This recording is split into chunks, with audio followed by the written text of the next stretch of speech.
Mimpi saja tidak cukup, kamu harus bangun merealisasikannya menjadi kenyataan. Halo semuanya, nama saya Michael, selamat datang di channel saya, Sikutu Buku. Kali ini saya akan bahas kisah inspiratif dari Rudy Salim, CEO dari Prestige Corporation.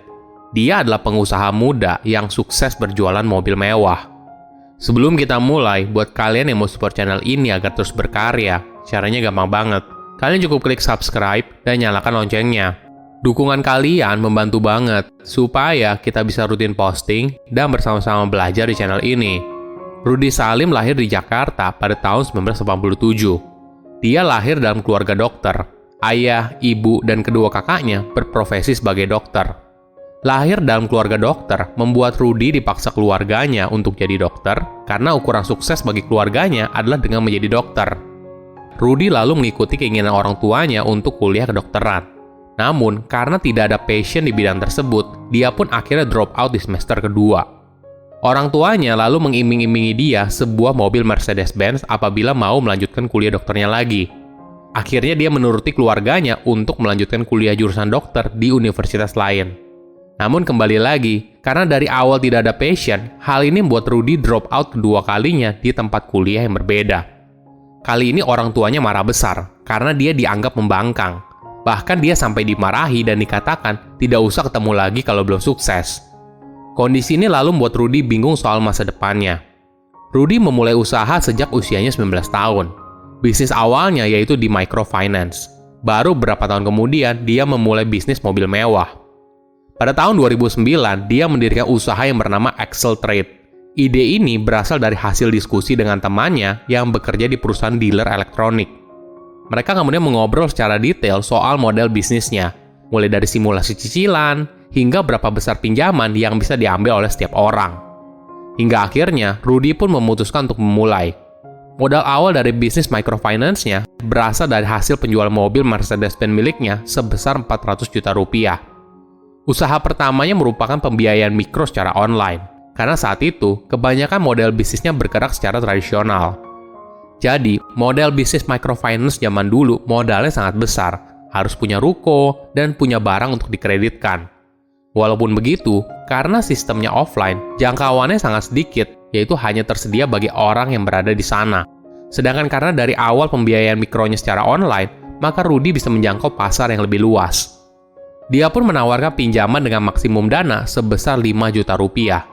Jadi, konsumen banyak memanfaatkan pinjaman ini untuk membeli barang elektronik, seperti handphone, laptop, dan sebagainya. Rudy pun lalu mulai menawarkan usahanya melalui platform forum online bernama Kaskus. Ternyata strateginya tepat. Maklum saja, pada saat itu belum banyak yang memanfaatkan platform online untuk menawarkan pinjaman.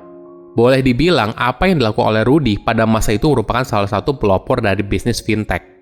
Kepekaan Rudy dalam berbisnis berbuah manis. Dalam waktu 2 minggu saja, banyak orang sudah mengantri untuk melakukan pinjaman secara online kepada Rudy, dan modal awal hasil jual mobilnya sudah habis. Rudy pun semakin bersemangat dan berusaha mengumpulkan investor untuk investasi di perusahaannya.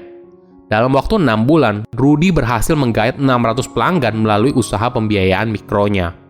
Dia pun sempat viral saat usianya baru 23 tahun, karena bisnisnya mencapai omset miliaran di tahun 2011. Setelah mulai terkumpul modal usaha yang lumayan besar, Rudy pun melirik bisnis selanjutnya, yaitu bisnis mobil mewah. Pada dasarnya, dunia otomotif merupakan passion dia sejak dulu. Bahkan, orang tuanya membujuk dia dengan Mercedes-Benz hingga akhirnya dia mau melanjutkan kuliah kedokteran. Walaupun begitu, bisnis jual beli mobil mewah boleh dibilang cukup beresiko. Karena pasar mobil mewah di Indonesia itu sangat terbatas untuk kalangan tertentu. Rudy pun belajar lebih jauh soal mobil mewah, termasuk soal regulasi apa saja yang terkait dengan mobil mewah. Hingga akhirnya dia bisa tahu kenapa harga mobil mewah di Indonesia bisa beda hingga 3 kali lipat dari harga asalnya. Selain itu, ada banyak sekali dokumen, perizinan, dan pajak yang harus diurus sehingga margin keuntungan juga tidak terlalu besar karena harga dasarnya sudah cukup tinggi. Setelah dipelajari soal model bisnisnya, Rudy akhirnya memberanikan diri untuk impor 3 mobil pada tahun 2012. Cara menjalankan bisnis ini boleh dibilang jauh berbeda saat dia menjalankan usaha microfinance. Di microfinance, dia berusaha untuk mendapatkan pelanggan yang jumlahnya relatif banyak. Sedangkan di bisnis mobil mewah, tipe konsumen yang berbeda, maka perlu juga pendekatan yang berbeda. Di pola bisnis yang berbeda, maka hukum serta spesifikasi bisnisnya juga berbeda. Ketekunan Rudy dalam menjalankan bisnis mobil mewah ternyata berbuah manis. Saat ini, Prestige sudah tersedia 8 cabang di luar Jakarta. Konsumennya pun bukan hanya di Indonesia, tapi beberapa mobil mewah yang merupakan bagian dari koleksi terbatas juga dijual ke luar negeri. Walaupun kelihatan bisnisnya sukses, Rudy mengaku kalau dia sering mengalami banyak kegagalan. Pada waktu menjalani bisnis pertamanya yaitu microfinance, dia sering mengalami penipuan. Rudy bercerita saat menjalani usaha microfinance, ada sindikat penjahat yang melakukan penipuan dengan menggunakan identitas palsu untuk membeli barang. Kejadian ini membuat Rudy harus terus memperbaiki perusahaannya, mulai dari sistem, sumber daya manusia, dan sebagainya. Di bisnis lain, dia juga sempat mengalami beberapa kali kegagalan. Misalnya, ketika dia bersama Raffi Ahmad membuka usaha rumah produksi. Ada beberapa film yang sukses dan laku di pasaran, namun juga ada yang kurang begitu laku. Bagi Rudy, kita tidak boleh melihat bisnis dari segi lakunya saja, itu bukanlah bisnis.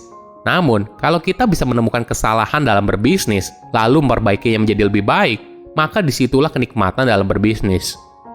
Rudy memberikan tips bagi kamu yang ingin mulai berusaha. Rudy mengutip ungkapan dari almarhum Bob Sadino yang menekankan kalau bisnis yang baik adalah bisnis yang dimulai. Jadi, kalau bisnisnya tidak pernah dimulai, kita tidak akan pernah tahu apakah bisnisnya berjalan atau tidak. Dia juga menekankan, kita tidak boleh pernah berhenti bermimpi pada hal yang kita cita-citakan. Tapi mimpi saja tidak cukup. Banyak orang terlalu lelap dengan mimpinya sehingga tidak pernah bangun dari mimpi yang panjang. Kita harus bangkit dari tidur untuk merealisasikan mimpi itu menjadi kenyataan. Rudy pun menekankan soal diversifikasi. Di usianya yang relatif muda yaitu 30 tahunan, Rudy memiliki puluhan bisnis yang beraneka ragam, mulai dari microfinance, restoran, makanan ringan, mobil mewah, hingga rumah produksi. Hal ini dia lakukan untuk membagi resiko bisnisnya ke banyak sektor.